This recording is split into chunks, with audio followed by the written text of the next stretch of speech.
விட்டுமா, என்ன பண்ணுறீங்க? கூண்டு மேலே ஏறி என்ன பண்ணுறீங்க? ம், என்ன பண்ணிட்டு இருக்கீங்க? கோவப்பழம் சாப்பிட்றீங்களா?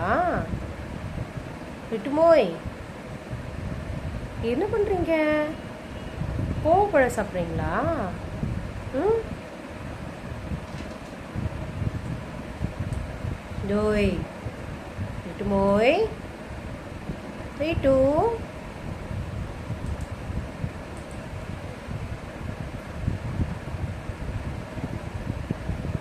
மறுபடியும் இறங்கியாச்சு. இறங்குறது ஏறுது, இறங்குறது ஏறுது. இதே தான்.